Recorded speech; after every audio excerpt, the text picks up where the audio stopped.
आए जब दल बदल कर नेता नंदूलाल, पत्रकार करने लगे उल जुलूल सवाल। उल जुलूल सवाल आपने की दल बदली, राजनीति क्या नहीं हो रही इससे गंदली।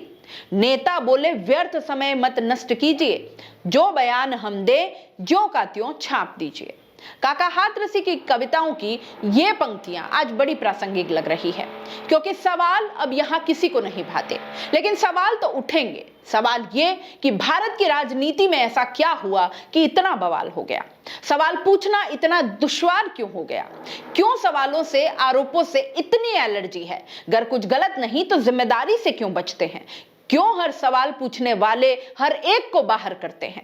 इसे सत्य का सामना नहीं बल्कि सवालों से छिपना कहते हैं। जवाब नहीं देंगे तब भी सवाल तो वहीं के वहीं रहते हैं। पूछ रहा कोने में खड़ा संविधान, यूं धज्जियां कब तक उड़ाओगे? अपनी नाकामियों को सबसे कब तक छिपाओगे? जनता ने चुना जिन्हें, उन्हें बाहर रोककर तुम क्या कर पाओगे? क्या लगता है ऐसे भारत की सत्ता में क्यों और कैसे वापस आ पाओगे? दोस्तों, भारत के इतिहास में पहली बार कुछ ऐसा हुआ कि सब स्तब्ध है। लोकतंत्र में ऐसा होना वाकई चौंकाता है। हुआ कुछ यूं है कि संसद के शीतकालीन सत्र के 11वें दिन यानी 18 दिसंबर आज के दिन दोनों सदनों से 78 सांसद सस्पेंड कर दिए गए। असल में संसद में सुरक्षा चूक के मसले पर लोकसभा में लगातार चौथे दिन हंगामा हुआ। लोकसभा स्पीकर ओम बिरला ने 33 सांसदों को सस्पेंड कर दिया। इनमें नेता अधीर रंजन चौधरी समेत कांग्रेस के 11 सांसद, तृणमूल कांग्रेस के 9, डीएमके के 9 और अन्य दलों के सांसद भी शामिल हैं। इसके बाद राज्यसभा में भी हंगामा हुआ और इसके चलते सभापति जगदीप धनखड़ ने 45 विपक्षी सांसदों को पूरे सत्र के लिए यानी 22 दिसंबर तक के लिए निलंबित कर दिया। इससे पहले 14 दिसंबर को लोकसभा से 13 सांसद निलंबित कर दिए गए थे। इनमें कांग्रेस के 9, सीपीआई-एम के 2, डीएमके और सीपीआई के एक सांसद थे और इनके अलावा राज्यसभा सांसद डेरेक ओब्रायन को भी 14 दिसंबर को सस्पेंड किया गया। शीतकालीन सत्र से अब तक कुल मिलाकर 92 सांसदों को सस्पेंड किया जा चुका है। राज्यसभा में सांसदों की संख्या 245 है।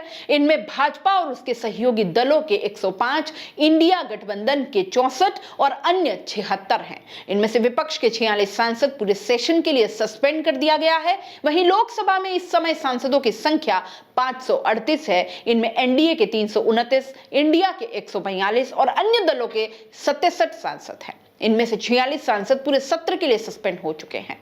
राजनीतिक जानकार बताते हैं कि संसद से एक दिन में इतनी बड़ी संख्या में सदस्यों का निलंबन पहली बार हुआ है। लोकसभा स्पीकर ओम बिरला ने कार्यवाही शुरू होते ही 15 मिनट की स्पीच दी। कहा कि घटना पर राजनीति होना दुर्भाग्यपूर्ण है। हंगामा बढ़ा तो सदन की कार्यवाही 12 बजे तक स्थगित हो गई और बाद में यह 2 बजे और फिर कल तक के लिए स्थगित कर दी गई। सांसदों के निलंबन के बाद लोकसभा कल यानी मंगलवार तक के लिए स्थगित हो गई है। किस नियम के तहत आखिर स्पीकर सांसदों पर कार्यवाही कर सकते हैं? देखिए, जिस संसद की कार्यवाही को आप टीवी में देखते हैं उसके लिए नियमों की पूरी एक किताब है।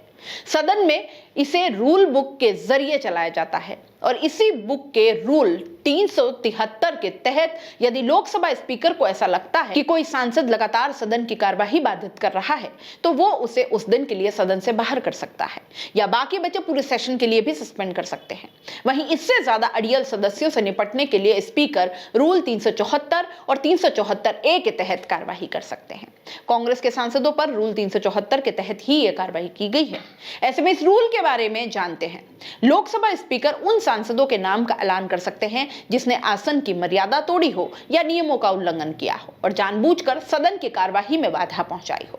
जब स्पीकर ऐसे सांसदों के नाम का ऐलान करते हैं तो वो सदन के पटल पर एक प्रस्ताव रखते हैं। प्रस्ताव में हंगामा करने वाले सांसद का नाम लेते हुए उसे सस्पेंड करने की बात कही जाती है। इनमें सस्पेंशन की अवधि का जिक्र होता है और यह अवधि अधिकतम सत्र के खत्म होने तक हो सकती है। सदन चाहे तो वह किसी भी समय इस प्रस्ताव को रद्द करने का आग्रह भी कर सकता है। 5 दिसंबर 2001 को रूल बुक में एक और नियम जोड़ा गया। इसे ही रूल 374A कहा जाता है। यदि कोई सांसद स्पीकर के आसन के निकट आकर या सभा में नारे लगाकर या अन्य प्रकार से कार्यवाही में बाधा डालकर जानबूझकर नियमों का उल्लंघन करता है तो उस पर इस नियम के तहत कार्यवाही की जाती है। लोकसभा स्पीकर द्वारा ऐसे सांसद का नाम लिए जाने पर वह 5 बैठकों या सत्र की शेष अवधि के लिए जो भी कम हो स्वतः निलंबित हो जाता है।